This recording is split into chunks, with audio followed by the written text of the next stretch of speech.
আমাৰ যেটো স্পেচিয়েল সামাৰী ৰিভিজনৰ আজি ফাইনেল ৰোল পাব্লিকেশ্যন হ'ল আৰু সেই ফাইনেল ৰোল পাব্লিকেশ্যনৰ আজি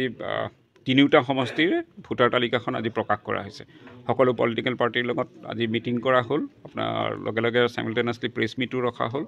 আৰু গোটেই ষ্টেটিষ্টিক্সখিনি তেওঁলোকৰ আগত দাঙি ধৰা হ'ল এইটো দেখা গৈছে যে আমাৰ দুটা সমষ্টিত অলপ ইলেক্টৰেল ড্ৰাফট ৰোলতছে ফাইনেল ৰোলৰ সংখ্যাটো অলপ কমিছে হেতুৰ মূলত কাৰণ হ'ল যে আমাৰ ডিলিশনৰ সংখ্যা ডিলিশনৰ ফৰ্ম বেছি আছিল আৰু সিজন গ্ৰামত বাঢ়িছে আৰু তাত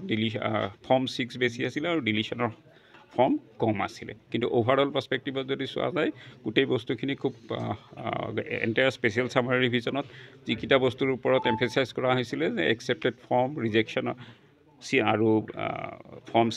6 ফৰ্ম 7 আৰু ফৰ্ম 8 তাৰ মানে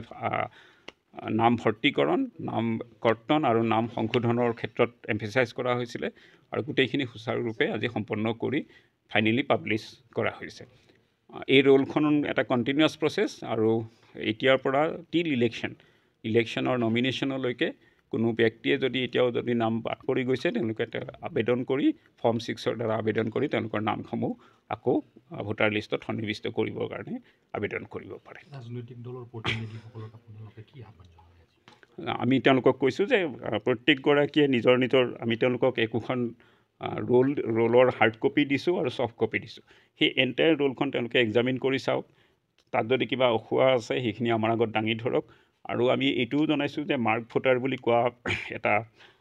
মাৰ্ক ভোটাৰসকলৰ ক্ষেত্ৰত তেওঁলোকে চিনাক্ত কৰি লওক যে সকলোৰে সেই নামখিনি সন্নিবিষ্ট হৈ আছে